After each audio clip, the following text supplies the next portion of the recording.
Hi. It is time for the January wrap-up. January was a pretty good reading month for me. I don't know, I would say it was good, like, in just all aspects. I'm getting through my TBR. Yeah, that's the point, right? That's always the point. So, let's get into it. The first book I read in January, first book I read of the year, actually wasn't my choice. The first reads of the year are always strange to me because I never put any importance in them, and so it ends up being like whatever book I was reading from last year, like some book I probably wanted to read for a video. This year it was a school book. The Stranger by Albert Camus. This is a very short novel of a book, and it is a very strange one as well. It's just about Merceau, whose mother just died, and we see the events of his life following the funeral. Merceau is a absurdist, so this is a very blunt, straight to the point, like, we know everything that's going on type of book. There isn't really any hidden meaning besides whatever Camus wanted to say philosophically, and in that sense it's very quick to read. These were mainly just like, I don't know, their themes apparently. I'm glad I put the annotating key at the beginning. Even so, you could see, like, it's a lot of annotations, but it's not really as much as I usually would do with a classic. I give this 4 stars because I like how it makes me think, and I kind of think the concept of this book is interesting to have us view this world through the lens of an absurdist, and the ending itself is pretty cool too. Or not cool, semi-interesting, I think is the word I would use to describe it. But, like, it wasn't a knockout like I thought it was going to be, because everyone is obsessed. There's a lot of people that are obsessed with this book. I'm not going to call it one of my favorite classics. It was a book I read, and I own now, and it has a nice cover. And then I read something I could be a little bit more passionate about. At the Barnes & Noble hardcover sale, I bought The Midnight Girls, and I read it ASAP because I was oh my god, excuse me, super into winter fantasy, and oh my god, y'all, this is the winter fantasy to end all winter fantasies. Did I listen to the audiobook? I might have listened to the audiobook, but this is this author's sophomore novel. It's a sapphic fantasy, of course, and basically these 2 girls growing up have been, like, internally competing with each other to kill the princes, right? Like, that's their life's mission. Each of them got adopted by one of the 3 witches. There's this other girl that got adopted by the 3rd witch, but they're all in this, like, whole magic thing, and they're basically being raised so that they could kill these princes, right? One of our main characters, Maryanka, is, like, a little insecure because she's never been able to kill a prince as successfully as her counterpart has. Once again, they're like 17 or something, and there's another prince to kill. Definitely one thing I would use to describe it is unique. Like, YA fantasy books could get kind of repetitive, but I do really think that there are some fresh and new ideas in this book, even just to, like, how the story was told. It might have seemed a little repetitive because mainly what the book was us seeing these girls, like, literally competing to kill this prince through their different methods, but never was I bored by it. Never did I think it got too repetitive. I was just, like, so interested in this dynamic between all of these, like, people, just specifically these 2 girls, but then also the 3rd girl as well, and, like, the side characters, the prince himself, and whoever else. This male character that was my favorite, Kaiten. Yeah, Kaiten's my favorite side character. I love him so much. The atmosphere, the magic, the storytelling. I'm just, like, utterly obsessed with this book. It's also got a gorgeous cover, and I can't wait to reread this because I love this book so much, and I'm so glad that I bought it because now I own it and I could, like, literally reread it whenever I want. If I'm not mistaken, this was the next book I read. I don't want to look it up right now. Like, I usually will, like, sit here and look it up on my phone, but I don't want to. I read The Poppy War. By R.F. Kuang. Y'all, it was a time. Like, I loved my time with it. 5 stars, you already know. Our main character is Rin, and Rin grew up orphaned, and to escape this marriage that she very much does not want to participate in. She basically like applies herself and like tries very, very hard to get into this academy. Like it's this military school, and surprise, surprise, oh my god, whatever, she gets in, which you know is going to happen. And so this book is about her being at this school and kind of just like finding herself and like training to be a stronger person because she's never felt so strong. And then of course eventually like war breaks out. It is a war fantasy. The first 30 pages, I was obsessed with this book. The first 30 pages, like my girl isn't even in the academy yet, and I'm already obsessed with this book. For me to be obsessed with the book or like start being invested in the book, we need to get to like the main plot, for me personally, because everything before that is just like way too boring. It's a bunch of setup or whatever, but like it's just, the writing is so good, the characters are so like complex and intriguing that I was already invested before the actual story even happened. And the progression of this novel is super interesting as well. I feel like a lot of war fantasies tend to progress the way this does, where we don't see each individual day, we don't see each individual action. It's just like stuff eventually happens over time, and then oh my god, we end up in a war, right? It reminded me a lot of She Who Became the Sun. It progressed very rapidly, and it seems like we suddenly were in a war, but like if you look back on the novel, it kind of makes sense with these like developments. Obviously I was having such a fun time annotating. This is a well annotated book, if you can't tell. It was the only physical book that I read by myself, because recently I haven't been really able to read on my own. I literally check out an audiobook for every book I read because my eyes are not working. This book though, I read with my own eyes, and I was so proud of myself. I actually already bought The Dragon Republic, and it's on my immediate TBR right here. Velvet Was the Night by Sylvia Moreno Garcia. This is the latest novel that she released last year, and it is a historical, but it's a noir.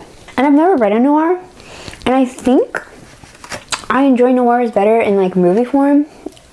Like in my head, I'm thinking that would be the case, because I enjoyed this, but like I never really got invested into the story, because I really didn't, I don't know, there wasn't much story either. Like it's a very slow progressing novel, which is kind of the point of a noir. This is about two people.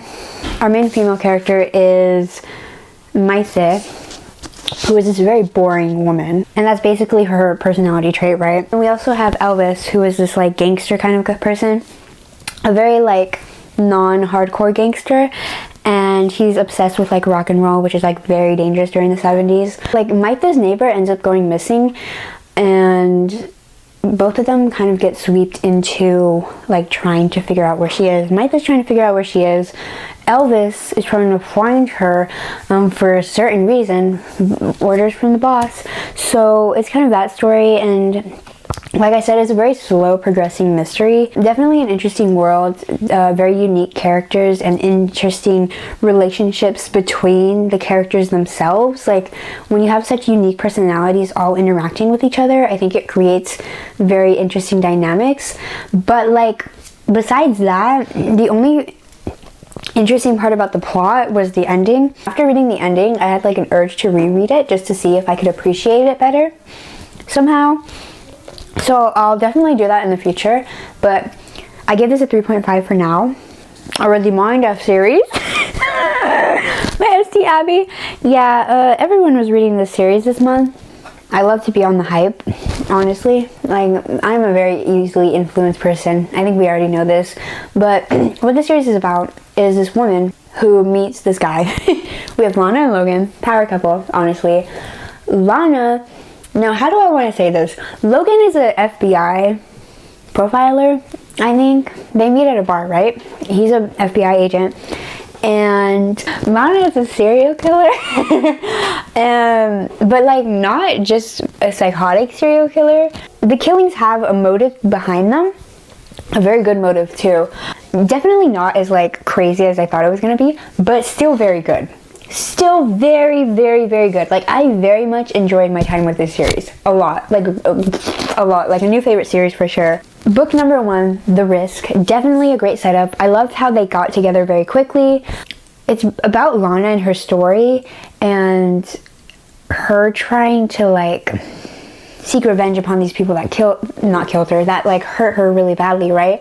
And I think there's like something very noble in that. Obviously it's a fictional book, so I could say that I don't mind that she's like out here killing all these people that hurt her because it's fiction, right? But the second book, I don't remember the names, I'm sorry. The second book I enjoyed just as much. It was like super interesting to kind of see the dynamic grow and like see Lana playing out all of this stuff, right? The third book, also, I think I gave 4 stars. What happened in the third book? Book 4, probably like besides the conclusion, book 4 is probably my favorite, my second favorite. It was just like a Criminal Minds episode, and that's why it's my second favorite, because the way that we're all investigating, the way that Lana is just becoming so much more unhinged, and like all of this stuff is, you just know it's gonna come crashing down on like everyone. Is so interesting. The side characters were all being so suspicious in this book.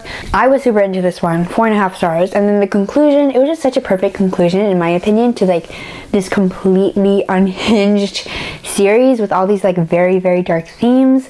I really loved it. There's definitely a lot of emotional response. So overall, I would give the series 4.5 stars. It was really good. I loved all the characters. I loved the whole like serial killer FBI agent duo. I loved book 4, of course, and like the series mainly, like having that Criminal Minds vibe. And once again, I loved Lana's story. Oh my god, like I'm literally gonna buy the physical copy so that I could annotate and reread it. Boo! In Cold Blood by Truman Capote. This book was so boring. Like people were gonna tell me, I was reading reviews and everyone was saying that this was like the best true crime book ever, and I'm like, girl, I read 3 true crime books, and this is not even in the 3rd place. This is in place number 10. Like this was so not for me.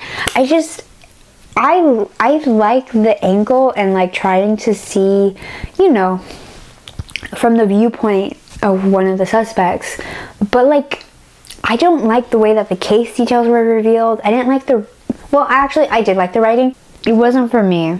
I listened to the audiobook too because this was super boring to read with my own eyes, and I am definitely unhauling this. Respect for like what it did for the true crime genre, but I much prefer what the true crime genre has become now versus like whatever this is. It's The Keeper of Night by Kylie Lee Baker, and I have a lot of mixed feelings about this. Overall, I gave it 4 stars. The amount of criticisms I have is going to sound a little bit excessive, so bear with me. I will give this praise as well, do not worry. But first to talk about what this book is about. So our main character is Wren, and she is a Reaper. Wren of London, the Reaper, right? She gets into a predicament with these other Reapers who don't like her.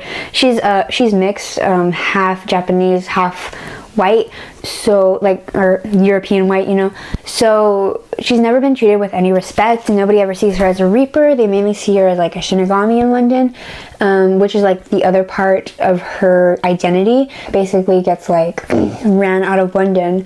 So her and her brother, my favorite character, my baby Nevin, her and Nevin run away to Japan so that she could find her mother, who she thinks abandoned her, right? She's been living in London with her father, who like treats her just as badly as everyone else. Just in general, not necessarily be fully Japanese or like feel wholly Japanese. She just wants to feel wholly as a person because nobody's ever treated her with that respect. She's always been half of something, and so this is a story definitely for mixed kids who never felt like that. That's the perspective that Kylie Lee Baker is writing from, and it's a very prominent theme in the book. Constantly Ren is telling herself like, I will do anything to be a Shinigami because it means that she would be something, right? I really respect that storyline. I really, really love the writing. Oh my god, y'all, from page 1 we were delivering lines. Death will enter through the light in the keyhole. She will reach down your throat and pull your soul out from deep, deep inside you like an endless length of rope, and you will die in a world entirely your own. Nevin is my favorite character for a reason. He's precious, he's sweet, empathetic, caring, even when he's being treated terribly. Ren is an incredibly frustrating character to read from, right? Because she is very motivated, and when she's on this mission to like kill these 3 yokai, she cannot see anything else. And it doesn't help that Hiro is instigating her. Like, his character was insufferable, and I was so confused as to like why we were trying to push this romance between Ren and Hiro, right? Like, they both fall for each other so quickly, which is like expected in a young adult novel. She folded for the first man that she meets outside of London. Like, are you kidding me? The age, the jokes about death, the way he treated Nevin, the instigation of Ren's actions. And then I read in a review that apparently their relationship is supposed to represent something of like difficulty and toxicity and like codependency, and I was like, if that's true, it makes so much sense. The isolation, the way that she started treating Nevin afterwards, the lack of empathy, oh, it makes so much sense if the relationship was supposed to be bad like that. There's morally great characters, and then there's Ren and then there's Rin. But Ren, I don't know, there's just like another layer to her that makes her so cold and dark, and it kept getting mentioned in the book about how she has a cold and dark soul, and I thought it was just supposed to be like a thing of edge to her character, right? But she genuinely is cold and dark. I love the Japanese folklore in this though, the whole yokai and the god of death, and even at one point there's like a quote that mentions other gods of death that are like canon in this world, like Santa Muerte, for example. I just think that's super cool. The ending, whiplash. The ending is actually insane. Like, you think it ends and then you turn the page and something else has happened. And I'm so glad that this is a duology, because I would actually break down if that's how the book ended. You feel me? I'm a little confused about how much of a plot we could have in the second book, but there's still some stuff that needs to get resolved. There's one thing that I wish and desire to get resolved. Okay, 4 stars. It was an interesting experience with this book, a little conflicted, but overall, highly recommend, just for the writing itself. And that was all the books I read in January. So thank you for listening to me talk about them, and I will catch you next month. Bye!